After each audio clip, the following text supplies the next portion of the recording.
Are imaginary lines. Electric field lines जो होता है इमेजिनरी लाइंस है, ठीक।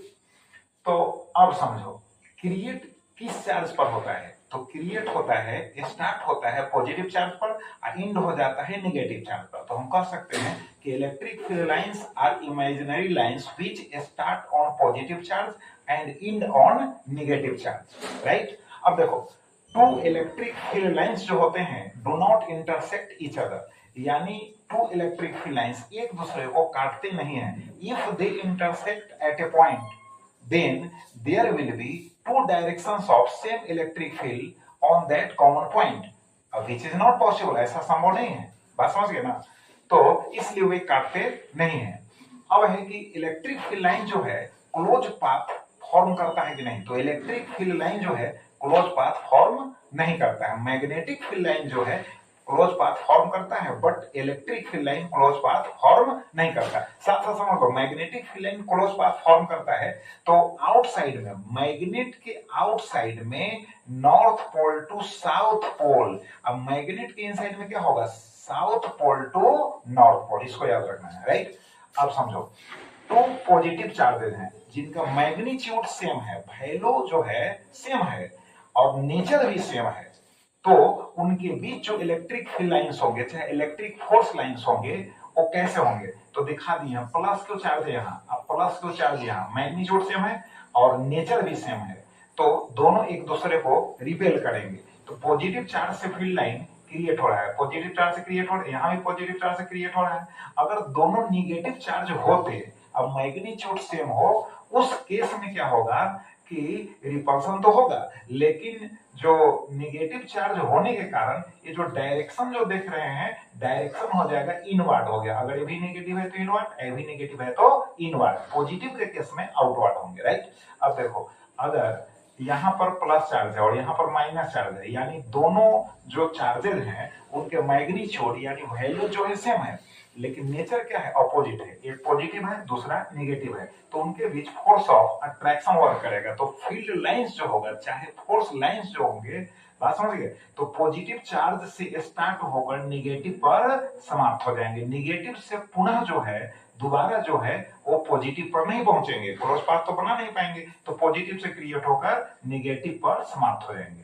अब नेक्स्ट क्वेश्चन देखो, डिफाइन इक्विपोटेंशियल सरफेस। एक ऐसा सरफेस इलेक्ट्रिक फील्ड में जिस सरफेस के एवरी पॉइंट पर इलेक्ट्रिक पोटेंशियल सेम हो, तो उस सरफेस को हम इलेक्ट्रिक फील्ड में क्या कहेंगे, इक्विपोटेंशियल सरफेस कहेंगे। तो a surface in the electric field having equal potential at every point is called equipotential surface। अब यहाँ यूनिफॉर्म इलेक्ट्रिक फील्ड में हम ड्रॉ करके बतलाएं। देखो इलेक्ट्रिक फील्ड यूनिफॉर्म है और यह जो सरफेस है यह इक्विपोटेंशियल सरफेस है। जस्ट इसके पैरेलल में एक और हम सरफेस को इंडिकेट किए हैं, तो यह भी सरफेस इक्विपोटेंशियल सरफेस है। अब इस सरफेस पर समझ लो, चाहे इस सरफेस पर समझ लो, तो इस सरफेस पर प्रत्येक पॉइंट पर जो पोटेंशियल होगा यानी इलेक्ट्रिक पोटेंशियल होगा, जो वोल्टेज होगा वो सेम होगा। अब देखो नेक्स्ट क्वेश्चन है, डिफाइन कैपेसिटी। कैपेसिटी को कैपेसिटेंस भी बोल सकते हैं, right its unit, that is SI unit.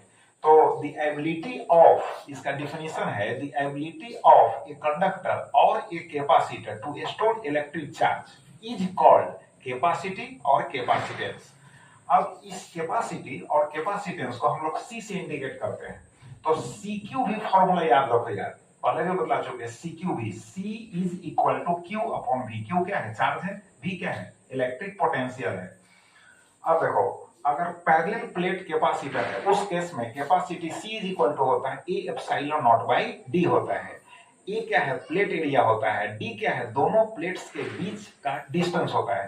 तो प्लेट एरिया को अगर हम इंक्रीज करते हैं तो कैपेसिटी इंक्रीज कर जाएगा, अगर प्लेट एरिया डिक्रीज करेगा तो कैपेसिटी भी डिक्रीज करेगा। लेकिन डिस्टेंस को अगर इंक्रीज करेंगे, जैसे प्लेटों के बीच के डिस्टेंस को इंक्रीज करते हैं, तो उस केस में कैपेसिटी क्या होगा, डिक्रीज कर जाएगा। अब प्लेटों के बीच के डिस्टेंस को हम डिक्रीज करते हैं, घटाते हैं, तो कैपेसिटी क्या होगा, इंक्रीज कर जाएगा। बात समझ गए। अब सुनो, दोनों प्लेट्स के बीच में अगर कोई डाइलेक्ट्रिक सबस्टेंस प्लेस करते हैं, रखते हैं, तो कैपेसिटी इंक्रीज करेगा, क्योंकि डाइलेक्ट्रिक सबस्टेंस कंप्लीटली अगर फिल कर देते हैं तो उस केस में जो पैरेलल प्लेट कैपेसिटर होगा उसका जो कैपेसिटी होगा C इज इक्वल टू के ए एप्सिलॉन नॉट अपॉन डी होगा। तो के का वैल्यू 1 से ग्रेटर होने पर क्या होगा, यानी कैपेसिटी इंक्रीज करेगा। बात समझ गए? अब देखो इसका एसआई यूनिट क्या होता है? एसआई यूनिट होता है फैराड होता है। कैपेसिटी और कैपेसिटेंस का एसआई यूनिट क्या होता है? फैराड होता है। और देखो नेक्स्ट क्वेश्चन है फाइंड द इक्विवेलेंट कैपेसिटी। और एक चीज इसमें और बतला देते हैं कि जैसे पैरेलल प्लेट कैपेसिटर है, 2 प्लेट्स हैं, तो से कभी-कभी पूछ देता है कि सेकंड प्लेट जो है उसका क्या यूज है, क्या रोल है कैपेसिटर में। तो सेकंड प्लेट जो है फर्स्ट प्लेट के पोटेंशियल को, इलेक्ट्रिक पोटेंशियल को घटाता है। जब यहाँ CQV में V का वैल्यू घटेगा तो कैपेसिटी जो है बढ़ जाएगा, यानी इंक्रीज कर जाएगा। अब चलो नेक्स्ट क्वेश्चन में।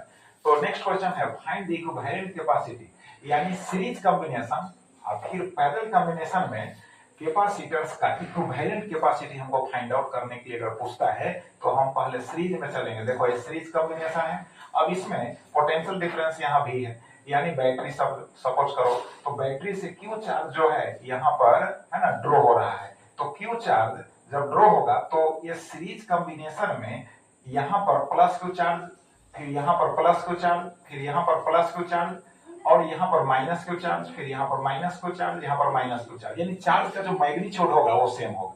तो यहाँ पर डिस्ट्रीब्यूशन जब हम करेंगे तो यहाँ चार्ज का तो मैग्नीट्यूड सेम ही है, तो यहाँ पर पोटेंशियल जो होगा वो डिस्ट्रीब्यूट हो जाएगा, यानी पोटेंशियल डिफरेंस डिस्ट्रीब्यूट हो जाएगा।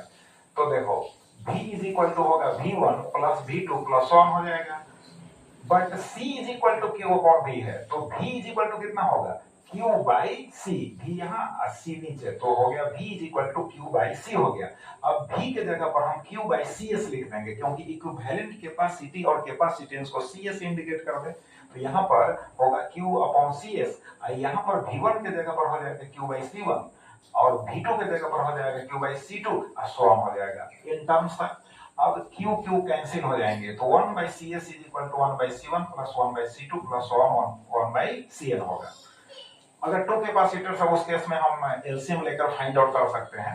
अब देखो पैरेलल कॉम्बिनेशन में देखो यहाँ पोटेंशियल डिफरेंस सेम होगा, तो इस केस में डिस्ट्रीब्यूशन जो होगा चार्ज का होगा, तो चार्ज का जब डिस्ट्रीब्यूशन होगा तो Q is equal to Q1 plus Q2 plus 1 हो जाएगा, and C is equal to Q by V होता है। तो हमको Q का वैल्यू फाइंड आउट करना है, तो Q is equal to cross multiply करेंगे तो Q इज इक्वल टू हो जाएगा CB, यहाँ पुट कर देंगे Q is equal to CP भी, क्योंकि CP जो है इक्विवेलेंट कैपेसिटी है, और यहाँ पर हो जाएगा Q1 के प्लेस पर C1 भी, यहाँ Q2 के प्लेस पर C2 भी प्लस 1 हो जाएगा, तो भी कॉमन लेकर कैंसिल कर देंगे, तो CP is equal to C1 plus C2 plus 1 CN होगा।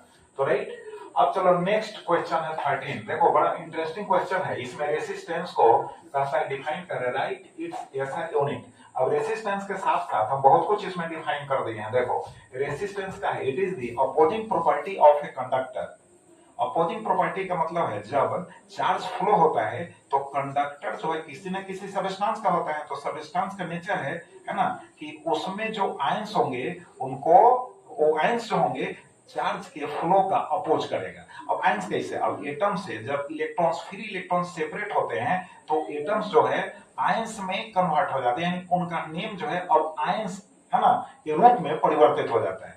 तो समझिए, तो resistance it is the opposing property of a conductor. R is equal to होता है V by I from Ohm's law. V is equal to क्या होता है I into R, तो R इज इक्वल टू होगा V बाई I, ऐसा unit होगा ओम।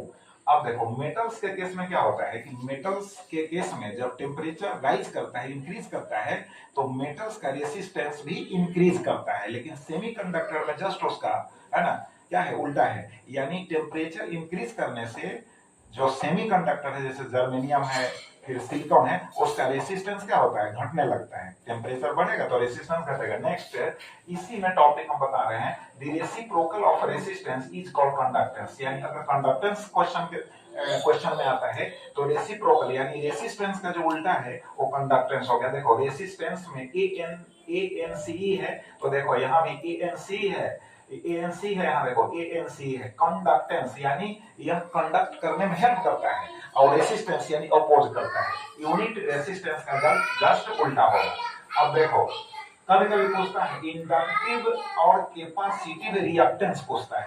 AC circuit में इंडक्टिव और कैपेसिटिव रिएक्टेंस अगर पूछता है तो समझो रिएक्टेंस में भी लास्ट में एएनसी लगा हुआ है, तो नेचर क्या है, रेसिस्टेंस वाला ही नेचर है। तो वो इंडक्टर यानी कॉइल होगा उसमें सर्किट में, एसी सर्किट में, और चाहे कैपेसिटर होगा तो उसमें जो इफेक्टिव रेसिस्टेंस होगा वही कहलाएगा इंडक्टिव रिएक्टेंस, और है ना कैपेसिटिव रिएक्टेंस, बट यूनिट जो होगा सेम होगा।